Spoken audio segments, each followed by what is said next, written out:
తమిళనాడులో విజయ్ కి సంబంధించి టీవీకే పార్టీకి సంబంధించి 108 మంది ఎమ్మెల్యేలు ఉన్నటువంటి విధానం మనం స్పష్టంగా కూడా చూసాము. అయితే మిత్రపక్షమైన అయితే కాంగ్రెస్ పార్టీకి సంబంధించినటువంటి 5 ఎమ్మెల్యేల మద్దతు కన్ఫర్మ్ కావడంతో వచ్చేసి ఈ యొక్క బలం వచ్చేసి 112కి అయితే జరిగింది.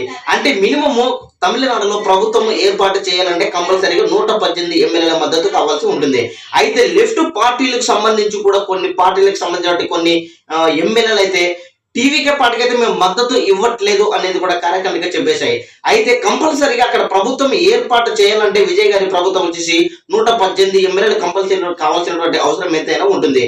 అయితే ఇప్పటికే కాంగ్రెస్ మాత్రమే అక్కడ మద్దతు ఇచ్చింది కాబట్టి అక్కడ 112కి అయితే బలం అయితే చేరింది. ఇంకా విజయ్ గారి ప్రమాణ స్వీకారం చేయాలి అంటే అక్కడ గవర్నమెంట్ ఫామ్ చేయాలంటే ఇంకా 6 సంబంధించిన ఎమ్మెల్యేల మద్దతు కంపల్సరీ అయితే అవసరం ఉంటుంది. అయితే మరి తమిళనాడు రాజకీయాలలో మినిట్ టు మినిట్ ఏం జరుగుతుందో కూడా అర్థం కానటువంటి విషయం అనేది మనం స్పష్టంగా కూడా గమనించుకోవచ్చు.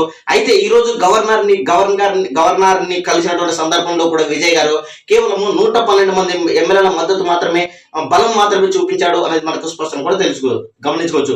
ఈ విషయంలోనే గవర్నర్ విజయ్ గారికి షాక్ ఇచ్చారనేది మనకు స్పష్టంగా గమనించుకోవచ్చు.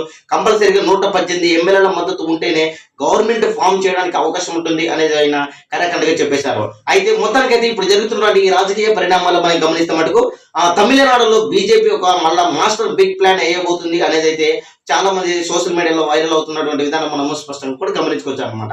అయితే ఏం జరుగుతుందో చూడాలి. రేపైతే విజయ్ గారి ప్రమాణ స్వీకారం అయితే మేబీ ఉండకపోవచ్చు అనేది అయితే ఇప్పుడు ఎక్కువ సర్క్యులేట్ అవుతున్నటువంటి విషయం.